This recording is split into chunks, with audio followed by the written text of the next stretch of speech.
अस्सलाम वालेकुम बच्चा, कैसे हो आप लोग? अच्छा जी, आज हम लोग ने टॉपिक स्टार्ट करना है कि हाउ टू मेजर रिस्क। हम रिस्क को कैसे मेजर कर सकते हैं, ठीक है? तो इस बुक में हम लोग जो है वो दो लेवल्स पढ़ेंगे, दो मेथड्स पढ़ेंगे। एक को हम कहते हैं कि ये वेरिएंस है, ठीक है? और दूसरी जो है वो स्टैंडर्ड डेविएशन है। यानी अगर आपको ये कहा जाए ना कि रिस्क को कैसे मेजर किया जाता है, तो इसके दो तरीके हैं। एक को हम वेरिएंस कहते हैं और एक को हम स्टैंडर्ड डेविएशन कहते हैं। वेरिएंस मतलब रिटर्न्स में वेरिएबिलिटी, रिटर्न्स कहाँ से? फाइनेंशियल एसेट्स से, ठीक है? तो उसका जो रिस्क होता है ना, उसको मेजर करने के लिए हम जो जो मेथड यूज़ करते हैं, सबसे पहले उसको हम लोग कहते हैं कि ये क्या है? ये वेरिएंस है, ठीक है जी? The risk of financial asset The risk of financial asset can be measured with an absolute measure of dispersion or variability of returns, ठीक है? या इसकी डेफिनेशन कुछ यूँ है कि अ statistical term measuring dispersion, the standard deviation squad. Standard deviation squad मतलब standard deviation का स्क्वायर, ठीक है? इसका जो इसको जब हम अलजेब्रिक फॉर्म में या कह लीजिए कि सिंबॉलिक फॉर्म में हम लोगों ने इसको किस तरीके से जो है वो प्रेजेंट करना, तो सिंबॉलिक फॉर्म में जी इसका फार्मूला कुछ यूँ है, सिग्मा स्क्वायर, इसको सिग्मा कहते हैं। Sigma square is equal to summation x minus x bar का स्क्वायर। एक्स क्या है?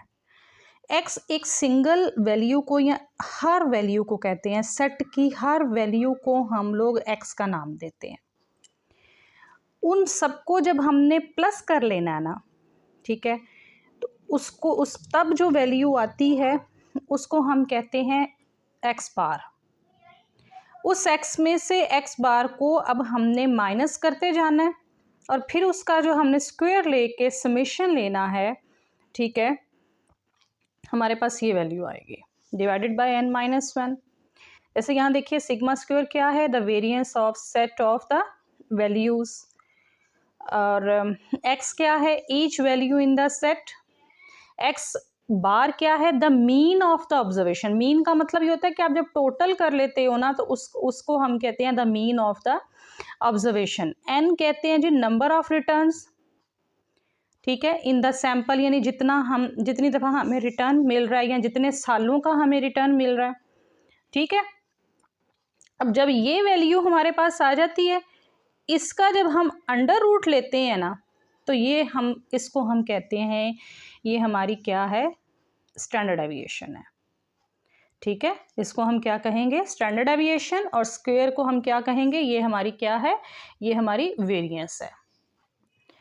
अच्छा, इसको मैं ना आपको एग्जाम्पल की फॉर्म में दिखाती हूँ। यहाँ पे देखिए आपको कुछ ईयर्स दिए हुए हैं, हर ईयर का वो आपको रिटर्न दे रहा है। ये जो इस पूरे सेट का ये जो सिंगल वैल्यू है ना, इसको हम एक्स कहेंगे। इनका जब हमने टोटल कर लेना है तो ये हमारा एक्स बार कहलाएगा, ठीक है। अब इस एक्स में से, यानी इन एक्स में से जितने भी ये सिंगल वैल्यूज़ हैं, इनमें से जब हम इस एक्स बार को माइनस करते जाएंगे ना, ठीक है, तो हमारे पास आ जाएगा एक्स माइनस एक्स बार, ठीक है। फिर उस एक्स माइनस एक्स बार का हमने बारी बारी स्क्वायर लेना है।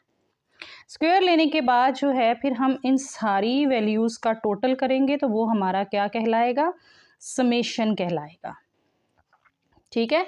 फिर उसको हमने डिवाइड करना है n माइनस 1। n कितना है? अब 1 2 3 4 5 6 7 8 9 10, तो ये 10 है। 10 में से 1 माइनस करेंगे तो क्या आ जाएगा? 9। इस 9 को इस समेशन पे डिवाइड करेंगे तो ये हमारे पास वैल्यू जो आएगी ये सिग्मा स्क्वायर कहलाएगी। इसको हम वेरिएंस कहते हैं। इसका जब हमने अंडर रूट लेना है, ये 1/2 भी जो है ना, ये अंडर रूट को जाहिर करता है, ठीक है। अगर आप अंडर रूट नहीं ले रहे हो और 1/2 लगा रहे हो तो ये भी अंडर रूट को जाहिर करता है।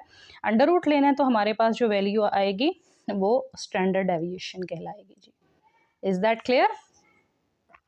चलें जी, हम इसकी एक्सरसाइज स्टार्ट करते हैं, ठीक है। प्रॉब्लम्स हैं इसकी 6-1 मेरे पास ये वाली वैल्यूज़ हैं, आपके पास जो भी वैल्यू आपको नज़र आती है आपने उसी के अकॉर्डिंग काम करना है, ठीक है। मेथड यही होगा। क्या कह रहा है वो आपसे, आपको कहता है calculate T R and R R, यानी जो हम लोगों ने लास्ट लेक्चर में टी आर को फाइंड आउट करना सीखा था ज़ुबानी, आज हम उसको कैलकुलेट करेंगे, ठीक है। नंबर ए पे क्या कह रहा है आपसे, कहता है प्रेफर्ड स्टॉक बॉट फॉर $70 पर शेयर, प्रेफर्ड स्टॉक ख़रीदा गया है $70 का, held 1 year during which 5 per share dividend are collected and sold for $62, ठीक है। अब हमारे पास क्या क्या डाटा दिया हुआ है, उसने हमें जी सबसे पहले बिगनिंग प्राइस दी हुई है $70 की, ठीक है, जिस पे उसने इसको ख़रीदा था। फिर 1 साल अपने पास रखने के बाद उसको जो डिविडेंड मिला है वो उसको मिला है $5 का, ठीक है। और उसके बाद उसने जो उसको सेल किया है तो एंडिंग प्राइस उसकी कितनी हो गई है $62 की। अब हमने सिंपली क्या करना है, टोटल रिटर्न का यहाँ पे फॉर्मूला लगाएंगे। अब डिविडेंड मिल रहा है तो यहाँ पे डी आएगा, price at the end minus price at the beginning, ठीक हो गया। डिवाइड करेंगे इसको प्राइस एट द बिगनिंग के साथ। कितना डिविडेंड मिल रहा है 5, एंडिंग प्राइस कितनी है 62, स्टार्टिंग प्राइस कितनी है 70 डिवाइडेड बाय 70, ठीक है। 5 माइनस 8 डिवाइडेड बाय 70, ये आपके पास अब कितना आ रहा है -3, माइनस चले नाम भी लगाए हम खुद भी लगा लेते हैं, डिवाइडेड बाय 70, ये बन गया -0.043, ठीक है। और अगर हमने इसको, अगर नहीं टोटल रिटर्न को हमने करना ही परसेंटेज में होता है तो ये आ जाएगा आपका, अच्छा 0.043 मल्टीप्लाइड बाय 100, ये हमारे पास आ जाएगा 4.3% माइनस में। ये क्या आ गया टोटल रिटर्न। इसका अब हमने रेलिवेंट रिटर्न भी फाइंड आउट करना है। रेलिवेंट रिटर्न का फॉर्मूला क्या था 1 प्लस टी आर, ठीक है। 1 प्लस जो डेसिमल वाला टी आर है हमने वो लेना है 0.043, तो अब ये जब बाहर निकालेंगे तो ऑटोमेटिकली माइनस में ही होगा, तो 1 माइनस 0.043 ये हमारे पास आ गया 0.957, ठीक हो गया 957, ये क्या हो गया हमारा रेलिवेंट रिटर्न हो गया। नंबर बी पे वो आपसे कह रहा है the warrant bought for $10 and sold 3 months later for 13 year. बात किसकी हो रही है वारंट की। वारंट के बारे में मैंने आपको ये बताया था कि ये इस पे हमें किसी किस्म का कैश फ्लो नहीं मिलता है। इसमें हमने जो गेन देखना होता है ना वो हमने सेल और परचेज प्राइस के दरमियान जो डिफरेंस होता है उसी में देख लेना है। सो फार्मूला में यहाँ पे 0 आएगा, प्लस एंडिंग प्राइस कितनी है, कितने में सेल हो रहा है 13 में, ख़रीदा कितने में था 10 रुपीज़ में, तो यहाँ पे आ जाएगा 13 minus 10 divided by 10, 3 divided by 10, ठीक है। ये बन गया 0.03 इज इक्वल टू 3%। परसेंटेज में चूंकि हमने टोटल रिटर्न को करना होता है तो ये हमारे पास कितना आ गया 30%, 100 से मल्टीप्लाई करेंगे तो ये हमारे पास कितना बन जाएगा 30%। आर कैसे निकलेगा 1 plus 0.03 is equal to 1.03। Number C पे क्या कह रहा है वो हमसे, नंबर सी पे कहता है at 12% bond bought for 830 held 2 year during which interest is collected, 2 सालों का भी इंटरेस्ट कैलकुलेट हो रहा है, तो इसको जो आप जो 12% कैलकुलेट करोगे पार वैल्यू पे उसको हमने 2 के साथ मल्टीप्लाई करना है। ये बात थी जो मैंने आप लोगों को लेक्चर के दौरान समझाई थी कि अगर 2 सालों की बात कर रहा है तो 2 से मल्टीप्लाई करेंगे, अगर 6 महीने की बात कर रहा है तो उसको हाफ के साथ करेंगे, ठीक है जी। सो सेल हो रहा है कितने में 920 में, ये बिगिनिंग प्राइस हो गई, ये एंडिंग प्राइस हो गई, और ये इंटरेस्ट की परसेंटेज हो गई। तो पहले इंटरेस्ट कैलकुलेट कर लें हम यहाँ पे, ठीक है। इंटरेस्ट कैलकुलेट करना है हमने पार वैल्यू पे, कितने परसेंट, 12%, ठीक है। और पार वैल्यू क्या है, 1000।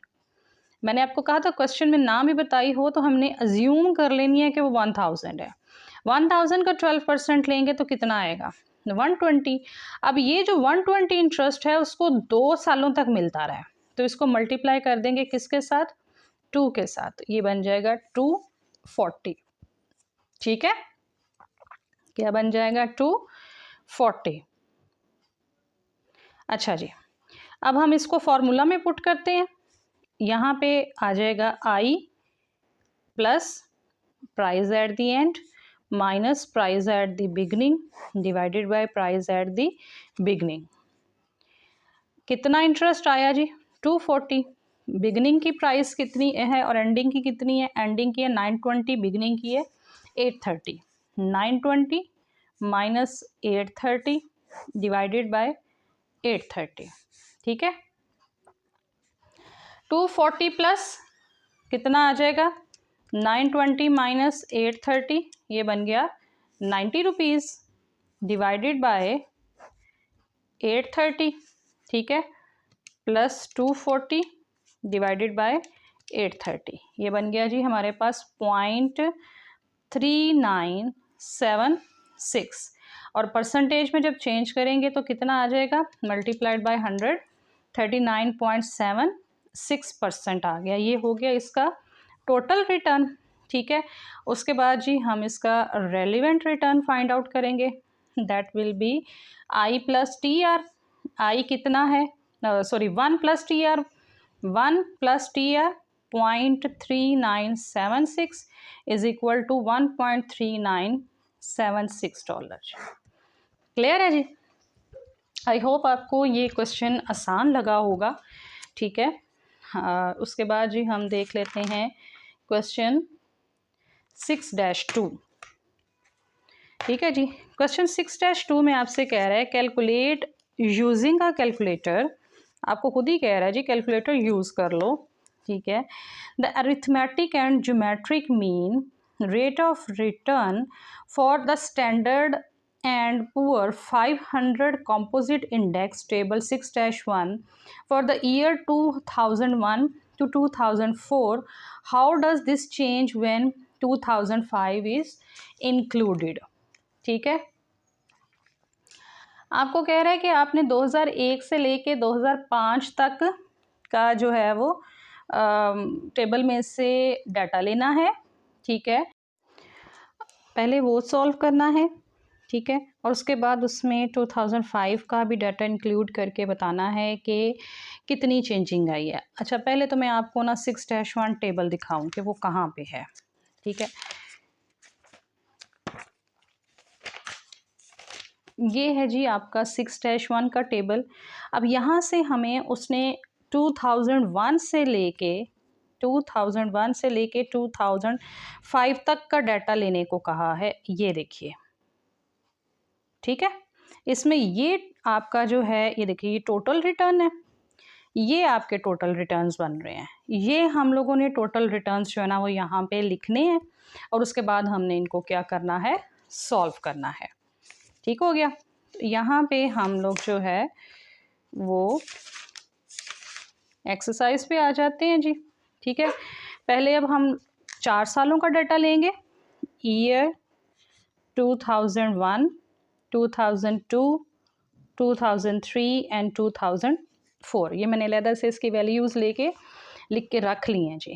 टोटल रिटर्न इन परसेंटेज हमें टेबल से मिला है 11.85 माइनस 22.10, 28.37 एंड 10.75। हमने फाइंड आउट क्या करना है, हमने फाइंड आउट करना है G mean and geometric mean, ठीक है। इनके फार्मूलाज मैंने पहले नहीं लिखवाए, यहाँ लिख लीजिए, sigma x divided by n, और ज्योमेट्रिक मीन का फार्मूला होगा कि जितने भी आपने जो हैं वो आर फाइंड आउट किए हैं, ठीक है। जितने भी आपने आर फाइंड आउट किए हैं उन सब को आपने जैसे 1 जो है हो गया, RR2 हो गया, RR3 हो गया एंड सो ऑन, जितने भी आपने रिलेटिव रिटर्न फाइंड आउट किए हैं उन सब को मल्टीप्लाई करके उसका हम स्क्वायर रूट लेंगे और उसमें से हम 1 को माइनस करेंगे, ये सो ऑन चलता जाएगा जितना आपको दे रहा है। तो हमारे पास जो वैल्यू आएगी ना उसको हम लोगों ने ज्योमेट्रिक मीन कहना है। अब पहले हम मीन फाइंड आउट कर लें। उसके लिए सिंपली हमने क्या करना है कि जितने रिटर्न्स दिए हुए ना इन सब को ऐड करना है, ठीक है। जैसे -11.85 -22.10 +28.37 +10.75, ठीक है। ये मेरे पास आ गया 5.17। ये क्या हो गया, ये हो गया समेशन एक्स, ठीक है जी। इसको हम क्या कहेंगे, समेशन एक्स। ये मीन है, इसको हम एक्स बार से जाहिर करते हैं। Is that clear. यहाँ पे हमारे पास क्या आ गया 5.17। कितने सालों का रिटर्न हमने लिया है, 4 सालों का। इसको 4 पे डिवाइड कर देंगे, डिवाइडेड बाय डिवाइडेड बाय 4। ये जी हमारे पास आ गया मीन 1.2925, ठीक है। अब हमने फाइंड आउट करना है रिलेटिव रिटर्न, किसके लिए, ज्योमेट्रिक मीन के लिए। उसके लिए पहले हम इसको डेसिमल में करेंगे। डेसिमल में करने का मकसद है कि इसको 100 से डिवाइड करते जाएंगे तो ये डेसिमल में आ जाएगा। जैसे 0.1185 माइनस 0.2210 0.2837 0.1075। हमने अब फाइंड आउट करना है रिलेटिव रिटर्न, जिसका फार्मूला है 1 + TR। यानी ये जितने भी डेसिमल वाले TRs हैं इनमें 1 प्लस करते जाना है। ये अब यहाँ तो प्लस नहीं आएगा, ये तो माइनस ही आएगा। -811 नहीं 1 - 0.1185, ठीक है। ये मेरे पास आ गया, हाय हाय क्या कर रही हूँ मैं, 1 - 0.1185। हाँ जी, ये बन गया 0.8815, ठीक है। उसके बाद ये करेंगे 1 - 0.2210, ये बन गया 0.779। 1 - 0.2837, ये बन गया 0.7163, ठीक है। इसी तरीके से हम लोग इसको भी कर लेंगे। ये अच्छा, इसको माइनस नहीं करना था, सॉरी, इसको प्लस करना था। 1 + 0.2837, हाँ जी 0.2837, तो ये बन जाएगा 1.2837। यहाँ माइनस इसलिए किया था कि ये माइनस का साइन था। ये बन गया 1.1075, ठीक हो गया। अब इसको हम यहाँ पे प्लस करते हैं, ठीक है जी। आप इसको इस तरीके से भी लिख सकते हो, आप इसको इस तरीके से भी लिख सकते हो। अच्छा जी, अब जितने भी रिलेटिव रिटर्न थे वो मैंने सारे यहाँ पर मल्टीप्लाई में लिख लिए, ठीक है। इनको हम लोगों ने ऐसे एक ब्रैकेट में डाल देना है, या आप इसके ऊपर ऐसे अंडर रूट लगाएंगे और जितने सालों का रिटर्न होगा उतने साल हमने यहाँ पर लिख देने हैं। चूँकि अंडर रूट हटाया है इसलिए 1/4 लिखेंगे, या अंडर रूट के ऊपर ऐसे आप लोगों ने 4 लिख देना है, ठीक है। अब इन सब को मल्टीप्लाई करेंगे और उसकी पावर लेंगे 0.25। जब 1 को 4 पे डिवाइड करेंगे तो 0.25 आएगा ना। इन सब को मल्टीप्लाई कर लेते हैं। 0.8815 multiplied by 0.779 multiplied by 1.2837 multiplied by 1.1075। ये हमारे पास आ गया 0.976, ठीक है जी। इसका अंडर रूट या जो भी आप कह लीजिए ले लेंगे, तो ये मेरे पास आ गया, यानी पावर इसकी लेंगे 0.25। कैसे, 1 को जब 4 पे डिवाइड करेंगे तो 0.25 आएगा। 4 कहाँ से आया, 4 सालों का जो है वो हमारे पास क्या है, रिटर्न है। ये आ गया जी 0.994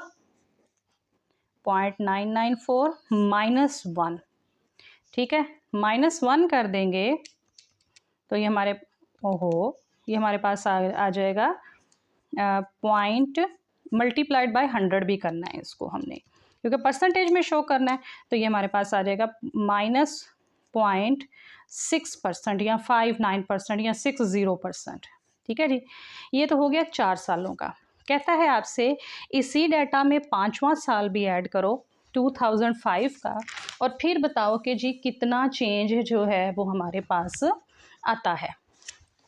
तो दोबारा से हम लोग लिखेंगे यहाँ पे ईयर्स 2001, 2002, 2003, 2004 और 2005। ठीक है, मुझे बाकी कुछ भी करने की ज़रूरत नहीं है, मैं सारे का सारा सिंपली डाटा उठा के यहाँ पे पेस्ट करूँगी। सिर्फ मैंने यहाँ पे 2005 का डाटा जो है ना वो ऐड करना है। ठीक है, तो यहाँ पे मैं सारा करके तो फिर आपको बताती हूँ जी। अच्छा जी, 4 सालों का डाटा बिल्कुल वही था, हमने सेम वैसे ही लिख दिया। 5वें साल का रिटर्न था 4.83। ठीक है, उसको भी ऐड किया और फिर जब इस सबका टोटल किया तो मेरे पास यहाँ पर समेशन एक्स आया है 10। अब हम एक्स बार निकालेंगे, 10 डिवाइडेड बाय 5, तो ये मेरे पास आ जाएगा 2%। ठीक है, इसी तरीके से इन सारे रिटर्न्स को हम लोगों ने क्या करना है, आपस में मल्टीप्लाई करना है। बात समझ में आ रही है ना। अब ज्योमेट्रिक मीन के लिए जितने हमने रेलिवेंट रिटर्न निकाले थे उन सब को हमने आपस में क्या करना है, मल्टीप्लाई करना है। ठीक है, 0.779, 1.2837, 1.1075, 1.0483। अब यहाँ मैं 1/5 लिखूँगी। ठीक है, -1 कर दूँगी। इन सब को मल्टीप्लाई करना है हम लोगों ने। ठीक है जी, 0.8815 multiplied by 0.779 multiplied by 1.2837 multiplied by 1.1075 multiplied by 1.0483। ठीक है, ये मेरे पास आ गया 1.02। ठीक है, इसका अब मैंने पावर लेनी है 0.20। ठीक है, तो ये मेरे पास आ गया 1.005, -1 कर देंगे तो आ जाएगा 0.005 और परसेंटेज में लेना है। ठीक है, -1 मल्टीप्लाइड बाय 100, तो ये मेरे पास आ जाएगा, ये मेरे पास आ जाएगा जी 0.5%। ठीक है जी, ये मेरा हो गया geometric mean. Is that clear? ये आपको मीन और ज्योमेट्रिक मीन दोनों निकालने का तरीका बता दिया। उसके बाद जो क्वेश्चन नंबर 6-3 है, इसका सॉल्यूशन आपको मिल जाएगा पेज नंबर 150 पे। ठीक है, 150 पे जो है वो आप इसको जो 150 पेज पे प्रॉब्लम नंबर या एक्सरसाइज नंबर एग्जाम्पल नंबर 6-10 दी हुई है ना, वो एग्जैक्टली इसी तरह की है। ठीक है, आपने इसको रीड करना है और एज असाइनमेंट आप लोगों ने इस क्वेश्चन को सॉल्व करना है जी। ठीक है जी, अल्लाह हाफिज़।